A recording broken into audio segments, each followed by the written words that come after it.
Item number SCP-344. Object class safe. Special containment procedures. SCP-344 is to be stored in Site in a high-security storage locker, combination changed weekly. Personnel wishing to use SCP-344 for research purposes should contact Dr. Due to the hazards presented when a can is opened, it is recommended that a remote control device be used to manipulate the object. Description: SCP-344 is a brand manual can opener manufactured sometime before 19. When an attempt is made to use SCP-344 to open a tin of canned food, there is a probability that, as soon as the top of the can is fully opened, the food inside will be replaced with live versions of whatever the can originally contained. The amount of live material released is equal to how many separate individuals of that given species were required to produce the contents of the can, provided the weight of an individual's remains is above 0.0 milligram. For example, if a can of tuna has the remains of 50 tuna in it, then 50 live tuna will come out of the can. Compressing items like this into a small space causes significant pressure, resulting in the objects being propelled out with some force, potentially causing injury to anyone within the area of effect. Live organisms in a can that is opened by SCP-344 undergo no observable changes.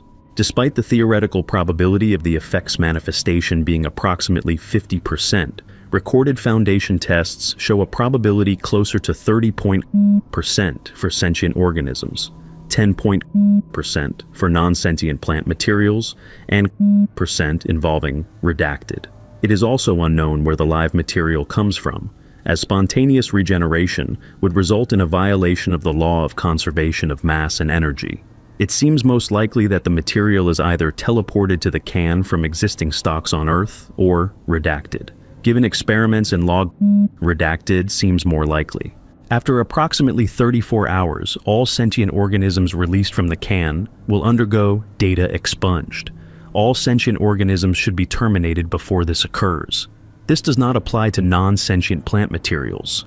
The item was brought to the attention of Foundation personnel on February 1st, 19, via a news report of a bizarre event in a small town. Sergeant Michael had arrived home after participating in Redacted. His mother reported that he expressed a desire to eat some canned beef, which he acquired, and then produced a can opener from his pocket, saying he had acquired it as spoils of war, and proceeded to use it to open up the can.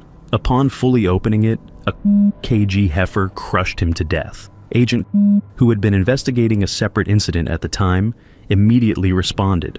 Upon arriving at the scene and conducting interviews, he soon came to the conclusion the can opener was responsible and confiscated it, replacing it with a facsimile. The original has been at site ever since, with the exception of a single data expunged. The heifer that was released eventually underwent data expunged. The event and its subsequent cleanup was covered up as a missile strike. Addendum: on July 19, Dr. attempted to open a can of pork in site break room, unwittingly using SCP-344. The can's abilities manifested, and Dr. was killed instantly by crushing. While an investigation was launched, it was never determined who placed SCP-344 in the break room. To prevent further practical joking, SCP-344 was moved from low-security lockers to mid-security ones, and its password changed weekly instead of monthly. Test log SCP-344 partial. Test SCP-344-T5. Item: can of tuna meat. Result: 67 tuna and 1 dolphin, despite can being labeled dolphin-free, flew out of the can at a recorded speed of kilometers per hour, severely injuring subject D2856, who opened the can. All of the animals that came out of the can were incinerated, save for 1 tuna that was placed in secure cold storage. This did not prevent data expunged.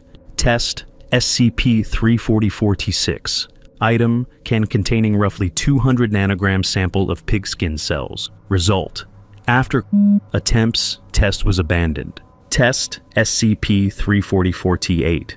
Item: can of beans. Result: it took tries before a positive result was achieved, suggesting that the can opener's abilities do not manifest as readily with plants. Surprisingly, instead of shooting out roughly 900 pre-cooked beans as the researchers expected, the can instead shot out 324 separate bean plants, causing minor damage to the containment area, and burying the D-class directed to open the can. All but one bean plant were burned. The remaining plant did not. Data expunged, as expected. Conjecture.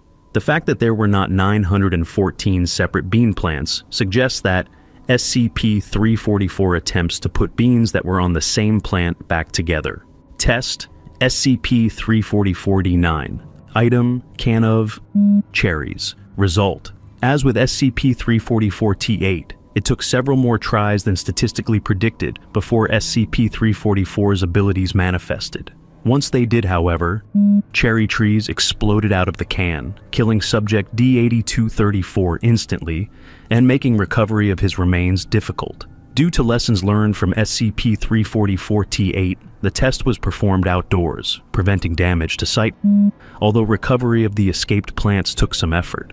SCP-344 was slightly damaged by the event, having one of its handles bent out of shape, which was later repaired. The cherry trees did not undergo data expunged.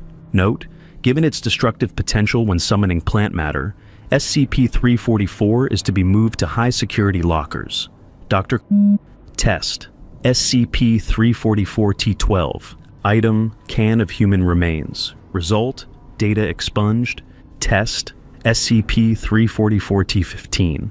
Item: can of harvested meat from a still-living Berkshire boar. Description: the boar was placed under surveillance in a room 3 kilometers from the test chamber. The meat harvested from the boar was ground up and placed in a can, which was then placed in the test chamber.